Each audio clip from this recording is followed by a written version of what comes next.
Halo sobat, kembali lagi di channel Juara Donghua. Kali ini kita akan melanjutkan lagi alur cerita Battle Through the Heavens chapter terbaru. Sebelum kita ke alur ceritanya, admin ucapkan terima kasih kepada kawan-kawan yang selalu mendukung kanal ini berkembang. Sehat-sehat terus buat kalian semua. Oke, tanpa berlama-lama langsung saja kita ke alurnya. Terjadi sebuah ledakan besar, suara menderu terus menyebar, hingga membuat seluruh pilar Tianjun mulai bergetar hebat. Sepertinya dia benar-benar mulai tersentuh oleh Xiaoyan. Lapisan debu padat menutupinya, kemudian mulai gemetar. Sebuah retakan memperbaiki seluruh pilar Tianjun. Di bagian pilar Tianjun, area penumpahan yang luas mulai terlihat, dan itu mengungkap warna sebenarnya dari pilar Tianjun. Xiaoyan mencoba yang terbaik saat ini, meski tubuh fisiknya belum mencapai 10.000 kaki. Tapi itu juga merupakan batas yang bisa dicapai oleh dewa asli alam leluhur biasa. Tubuh ribuan kaki itu, kekuatannya sungguh menakjubkan. Namun masih sulit untuk benar-benar menggoyahkan pilar Tianjun ini. Xiaoyan mencoba yang terbaik saat ini, tapi itu hanya membuatnya sedikit gemetar. Pilar ini adalah suatu keharusan. Xiaoyan memegang pilar Tianjun, lalu ia merasakan fluktuasi kuno yang berasal dari pilar ini. Perasaan yang bagus. Sejauh ini Xiaoyan belum memiliki harta karun sebesar itu. Dan saya telah melihat seni bela diri yang diwarisi dari para dewa asli sebelumnya. Meskipun Xiaoyan memiliki tubuh fantasi emas, tapi sekarang Tianjunsu, meskipun Xiaoyan tidak tahu bahwa itu sebenarnya berasal dari klan dewa asli. Xiaoyan hanya merasa bahwa Tianjunsu ini tampaknya sangat konsisten dengan dewa asli super raksasanya. Tubuh Xiaoyan tumbuh sangat besar, sehingga mencari senjata yang cocok untuknya juga tidak mudah. Seolah-olah pilar Tianjun ini dibuat khusus untuk Xiaoyan, tapi ia harus mencabut pilar Tianjun dengan paksa. Itu tidak sederhana yang dipikirkannya, karena Xiaoyan pun hanya bisa menggoyangkannya sedikit sekarang. Cahaya keemasan bersinar di mata Xiaoyan. Tampaknya dewa asli super raksasa harus digunakan untuk benar-benar menariknya. Mereka berempat memandang Xiaoyan yang sedang memeluk Tianjunju dengan erat. Tanpa ada tanda-tanda apapun, tiba-tiba terjadi ledakan dan terdengar dentuman keras. Itu meledak. Bagaimana situasinya sekarang? Saat Xiaoyan meledak, keempat sosok itu terkejut hampir pada saat yang bersamaan. Adegan ini adalah sesuatu yang tidak diharapkan oleh siapapun. Ini pasti ada yang salah. Jika itu adalah penghancuran diri, tidak mungkin ia masih di sini dengan aman dan sehat. Ini bukan penghancuran diri. Tepat ketika mereka berempat terkejut, daging dan darah yang tak terhitung jumlahnya meledak oleh sosok besar itu. Mereka sebenarnya terputus dalam kilat emas. Hal pertama yang menarik perhatian keempat orang itu adalah kerangka putih yang sangat besar. Di antara kilatan emas yang tak terhitung jumlahnya itu, yang mereka lihat hanyalah daging dan darah dari tulang putih yang tumbuh dengan pesat. Itu mengembun hingga menjadi raksasa yang agung dan besar, dan adegan ini membuat mereka berempat membuka mulut. Angka yang besar bukanlah hal yang paling mengejutkan, namun kekuatan ki dan darah memancar darinya, membuat perasaan tercekik ini jelas tidak palsu dari mereka. Menjadi lebih kuat lagi, memang di negara bagian manakah orang ini berada? Bau yang terpancar darinya sungguh membuatku berdebar-debar, dan raksasa-raksasa itu berjalan berkeliling dengan cahaya keemasan di sekujur tubuhnya. Saat ini, Xiaoyan tidak membutuhkan lengannya untuk memeluknya, hanya rentangkan tangannya untuk memegangnya. Kemudian Xiaoyan mulai menarik itu dengan kuat. Kali ini, pilar Tianjun akhirnya lepas, kemudian tampaknya Xiaoyan menariknya keluar dari tanah sedikit demi sedikit. Potongan besar pilar Tianjun pecah berkeping-keping, lalu perlahan-lahan Xiaoyan melihat pilar Tianjun yang bersinar samar-samar.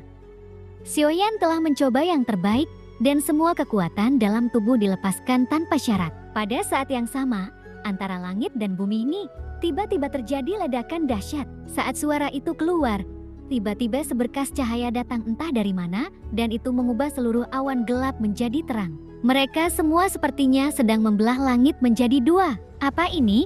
Mereka berempat memandangi berkas cahaya yang mencapai langit. Mata mereka tertegun, mereka pikir itu adalah fenomena aneh yang disebabkan oleh Xiaoyan. Meski ukuran tubuhnya menjual tinggi di langit, tetapi mereka masih bisa mendengar suaranya. Apa yang terjadi?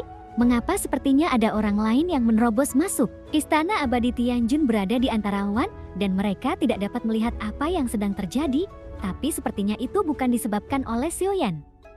Suara perkelahian segera terdengar, lalu keempatnya segera sadar, tidak hanya seseorang yang menerobos masuk. Dan sekarang mereka juga ada di platform menuju Istana Abadi Tianjun. Bagaimana para sampah ini melakukannya? Mereka tidak mengumpulkan semua tanda balai bumi, dan mereka tidak punya hak untuk masuk ke sini sama sekali. Itu saja, dan hanya ada satu ciptaan di sini, lalu sekarang sepertinya ciptaan ini sudah ada pemiliknya. Tidak masalah dan tidak perlu mereka datang atau tidak. Lantian menggelengkan kepalanya, dia terus menatap Xiaoyan. Angka sebesar itu masih terus bertambah hingga puluhan ribu kaki, dan pilar Tianjun dapat dipegang dengan satu tangan. Bentuk tubuhnya bisa dibayangkan, itu sudah sangat besar, di antara awan gelap yang menjulang bisa dibilang lebih mengejutkan lagi. Pilar Tianjun terus meningkat, semuanya ditarik ke atas. Saat ia menariknya keluar, Xiaoyan merasakan pemandangan aneh tiba-tiba muncul di darahnya. Dia diserap secara gila-gilaan oleh Tianjun Zhu. Meskipun ini berat, kemudian Xiaoyan mengertakkan gigi dan tidak melepaskan telapak tangan yang memegang Tianjun Zhu. Sebaliknya, biarkan Tianjun Zhu menyerap kekuatan ki dan darah. Dia ingin melihat berapa banyak yang dapat diserap oleh pilar Tianjun. Suara berdengung terdengar. Dengan penyerapan energi dan darah Xiaoyan, Tianjun Zhu meledak dengan cahaya yang menyilaukan. Dinding batu yang menutupinya, itu adalah sebuah ledakan, menyebabkan semuanya hancur. Pilar Tianjun emas gelap muncul di tangan Xiaoyan, lalu di atasnya ada garis-garis misterius. Pilar Tianjun, bukankah ini harta karun tertinggi dari klan Dewa Asliku? Suara Jin Huanshen terdengar di telinga Xiaoyan. Dia secara alami mengenali pilar ini. Benda ini, apakah harta karun tertinggi dari klan Dewa Asli?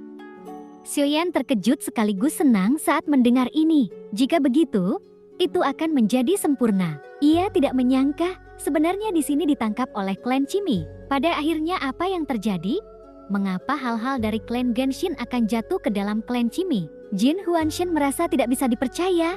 Dia mungkin juga memahami bahwa dewa asli telah diambil oleh klan Qimi, tapi tidak bisa mengerti harta karun dewa asli akan berkurang menjadi ini. Anda dapat memahami kolom ini atau metode budidaya dengan pilar ini?